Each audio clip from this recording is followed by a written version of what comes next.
So here we are with a garden worm tower, or a garden bucket if you like. It's a 5-gallon food grain bucket sunk into our raised garden bed. It's the middle of December.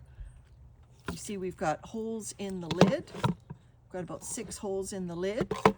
We've got some little fruit flies flying out, and the contents of this bucket have sunk quite a bit. We harvest these buckets twice a year. In the winter, we like to keep the mass up in them so that these worms that live in here have some food. If you don't feed your garden buckets through the winter, the worms may very well go looking in your garden. This is just a weed that we put in there yesterday. The worms may very well go looking in your garden for the mulch that we put down.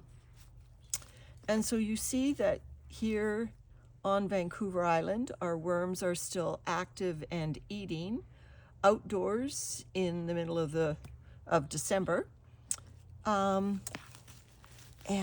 have been converting this to beautiful castings. I'm trying to get down to that pumpkin. I thought for sure we gave each of them pumpkin, and I don't see any. They might have eaten all the pumpkin. They're certainly taking care of these leaves. All right, so got to get the bulk up in these bins, like I said, because if we don't feed them, the worms will go foraging elsewhere. So I'm going to give them some of my pulverized food scraps that has a little bit of eggshell grit in them. I'm going to give them some more pumpkin. I'm going to give them some more eggshell grit, and it's got a little bit of glacial rock dust in it, some good minerals for my garden as well. And then finally, I can look around the garden and I can pull in the leaves that have fallen from the garden and throw them in the bucket.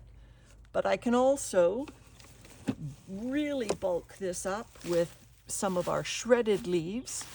See how dry they are, but this isn't a problem. Moisture regulation in these outdoor towers is pretty much left up to Mother Nature. It will rain, and the rain will just flow right through this bucket system. And so all these beautiful leaves that you can see have a little bit of fungus buildup on them already. All these leaves will get lovely and moist, and the worms will come up and eat all of them. So I just put that on top. We put these pieces of slate and whatnot on top just to keep rodents out. So the rain can go through the lid, we'll moisten those leaves, and keep the worms happy all winter. So that's how we do it here on Vancouver Island. Bye for now.